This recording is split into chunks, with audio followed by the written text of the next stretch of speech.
이 내용을 토대로 내가 강조할 수 있는 요인은 어떤 것이 있는지, 그것을 보충할 수 있는 근거는 어떤 것들이 있는지 따져보신다면 재산분할에서 반드시 유리한 결론을 내실 수 있을 것입니다.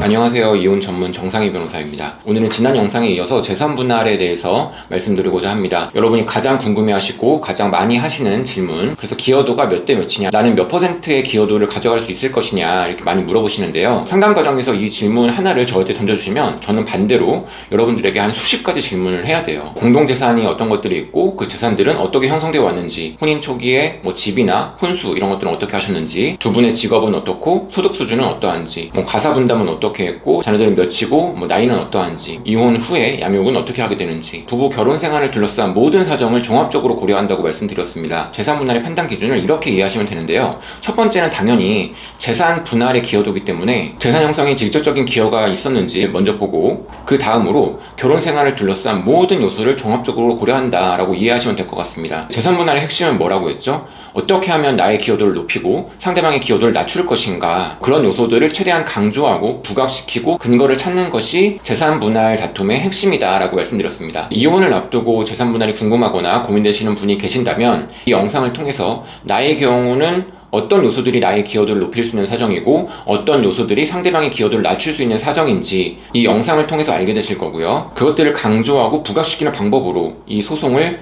이끌고 가셔야겠죠. 먼저 기여도를 높이는 6가지 요소에 대해서 말씀드리겠습니다. 첫 번째는 일방의 특유 재산이 있었는가, 두 번째는 소득이 높거나 투자나 사업 등으로 재산 증식에 기여한 경우, 세 번째는 상대방이 직업이나 자격, 학위를 취득하는데 적극적으로 지원한 경우, 네 번째는 상대방 또는 상대방 가족에 대한 헌신적인 노력이 있었던 경우, 다섯 번째는 혼인생활 중에 이미 상대방에게 투여된 재산이 많을 경우, 여섯 번째는 혼인기간이 길어지면 경제적 기여도도 올라간다. 이렇게 6가지 요소를 이해하시면 되겠고요. 그리고 기여도를 낮추는 6가지 요소에 대해서도 말씀드리겠습니다. 첫 번째, 개인적 채무 등으로 인해서 상대방에게 경제적으로 의존한 경우, 두 번째는 사업이나 투자 실패로 인해서 재산 감소의 원인을 제공한 경우, 세 번째는 사치나 낭비, 가사소홀을 들 수 있습니다. 네 번째는 장기간 취업하지 않거나 경제적 책임을 다하지 않는 경우, 다섯 번째는 배우자 동의 없이 부부 공동재산이라고 볼 수 있는 재산을 본가, 남편이라면 시댁이고 아내라면 친정에 동의 없이 이전하는 경우를 들 수 있습니다. 여섯 번째는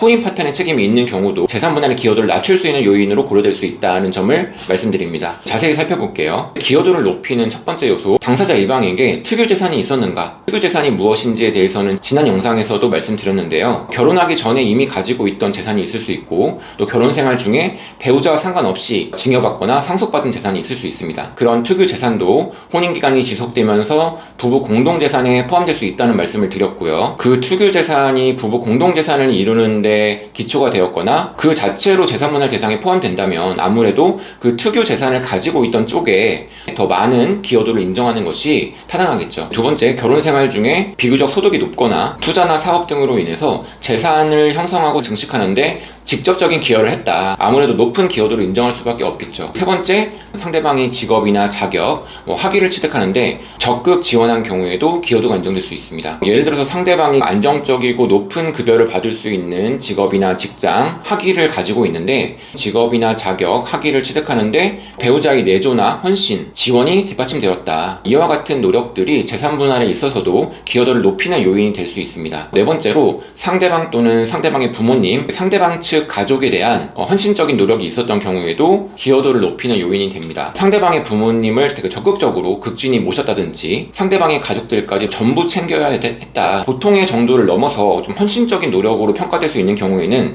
기여도를 높일 수 있는 요소가 될 수 있습니다. 다섯 번째로, 상대방에게 이미 투여된 자산이 많이 있는 경우를 들 수 있습니다. 부부 공동의 사정이 아닌데 한쪽이 일방적으로 금전적인 지원을 해줬다. 예를 들어서 혼인 전에 채무를 해결해줬다든지 상대방 본가에 경제적 어려움이 있어서 지원을 해줬다든지, 아니면 결혼 생활 중에 이미 상당한 자산을 증여했거나 이전한 경우라든지, 이렇게 혼인 생활 중에 상당 재산이 일방에게 이전된 사정이 있다면 남은 재산에 대해서도 딱 균등하게 나누는 것이 부당할 수 있겠죠. 그래서 이런 경우에는 금전적 지원을 해줬던 당사자의 기여도를 더 높게 평가할 수 있습니다. 여섯 번째로, 혼인 기간이 길어지면 기여도도 올라간다. 재산 분할의 기여도를 판단할 때 첫 번째로 부부 공동재산이 형성되고 증식된 직접적인 경위가 무엇인지가 가장 중요하긴 합니다. 그리고 직접적인 수익을 창출하는 활동은 아니지만 가사나 양육, 내조, 지원 이런 노력들도 기여도가 인정된다고 말씀드렸는데요. 그 기여도를 판단할 때 혼인기간이 길어질수록 그 노력의 시간 정도도 늘어나잖아요.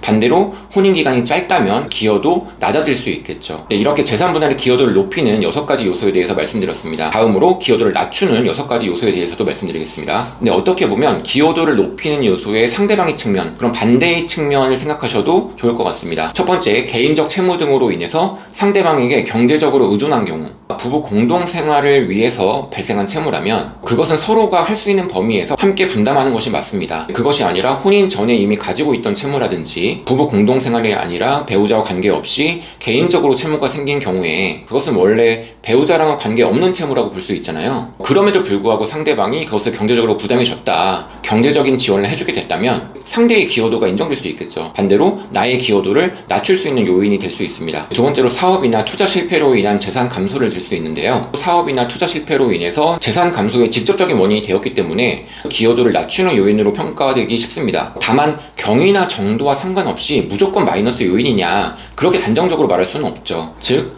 통상적이고 합리적인 수준을 넘어선 것이냐가 중요한 기준이 될 수 있습니다. 예를 들어서 충분한 준비나 성실한 노력 없이 섣불리 사업을 시작하고 실패하기를 반복한다든지, 충분한 공부나 정보의 탐색 없이 남의 말만 듣고 섣불리 거금을 투자하였다가 실패했다든지, 이런 상황이라면 기여도를 낮게 평가할 수 있을 것이고, 반대로 성실하게 합리적이고 보통 수준에서 할 수 있는 노력을 했음에도 불구하고 불가피하게 어려움에 처하게 됐다고 한다면 그 자체로 상대방을 비난하기는 어렵겠죠. 기여도 판단도 가혹하게 판단할 수는 없을 것입니다. 세 번째로 사치나 낭비, 가사소홀을 줄 수 있습니다. 혼인생활 중에 사치나 낭비로 인해서 직접적으로 재산 감소를 야기했다면 기여도를 낮추는 요인이 됩니다. 그럼 무엇이 사치고 무엇이 낭비냐, 그 기준은 다 다르죠. 부부의 재산 상태나 소득 수준이 기준이 될 수밖에 없습니다. 형편에 맞지 않는 사치품을 구입한다든지, 가정생활과 상관없이 유흥을 위해서 지출이 크다든지 하는 사정이 있다면 그것은 재산 감소의 직접적인 원인이 되는 것이고 기여도를 낮추는 요인이 됩니다. 그리고 가사소홀, 전업주부의 경우에 직접적인 경제활동을 하지 않더라도 가사나 육아를 담당한 것만으로도 기여도를 인정할 수 있다고 말씀드렸습니다. 그럼 상대방은 뭐라고 하겠어요? 가사나 육아에 충실하지 않았다, 그걸 이유로 기여도를 인정할 수 없다고 얘기하겠죠.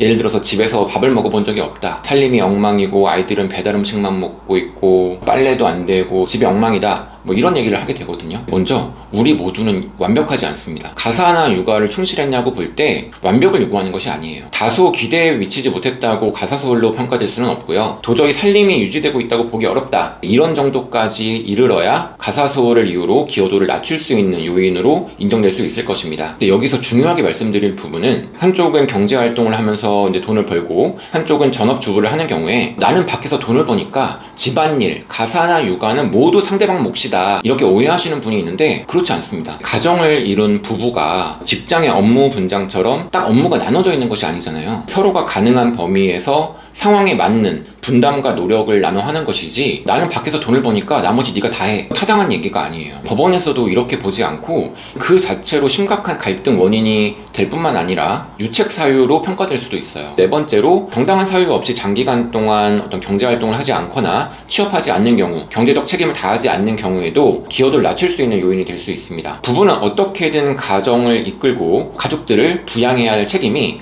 부부 모두에게 있습니다. 그런데 경제활동을 하면서 실질적으로 부양의 책임을 다하던 사람이 정당한 사유 없이 일을 그만두고 경제적 책임을 다하지 않는다, 생계에 어려움이 없는 경우라면 일정 기간 쉬는 것은 큰 문제가 되지 않는데요. 지금 생계를 유지하는 것이 녹록치 않은데 대책 없이 경제적 책임을 외면한다면 그것은 유책 사유가 될 수도 있고 경제적 기여도를 낮출 수 있는 요인이 될 수 있습니다. 제가 이 얘기를 들으면 남편분이 되게 억울해합니다. 왜 남자만 일해야 되냐, 남자만 불쌍하다, 이렇게 말씀하시는 분도 계신데요. 제가 남자만 일해야 된다, 이렇게 성별에 대해서 말씀드리는 것은 아니고요. 부부는 어떻게든 가정생활을 유지하기 위해 필요한 노력을 해야 할 책임이 부부 모두에게 있습니다. 그런데 부부 중 경제활동을 담당해 오던 사람이 갑자기 특별한 이유 없이 일을 그만두고 경제적 책임을 다하지 않는다, 특별한 사정이 있는 경우, 몸이 아파서 또는 뭐 어떤 일로 인해서 마음이 어려워서 지금 당장 일을 할 수 있는 상황이 아니다, 그래서 일을 쉰다, 그럴 수 있습니다. 진로를 위해서 자격증 준비나 시험 준비를 한다, 그래서 잠깐 일을 쉬고 좀 준비에 매진해야겠다, 그럴 수 있습니다. 그것은 특별한 사정이 있는 경우예요. 네, 그런 상황을 말씀드리는 것은 아니고요. 이렇게 특별한 사정이 없는데 장기간 동안 취업하지 않거나 어떤 경제활동을 하지 않아서 책임을 다하지 않는 경우에는 유책 사유로 평가될 수도 있고 부산적인 기여도를 낮출 수 있는 요인이 될 수 있습니다. 다섯 번째로,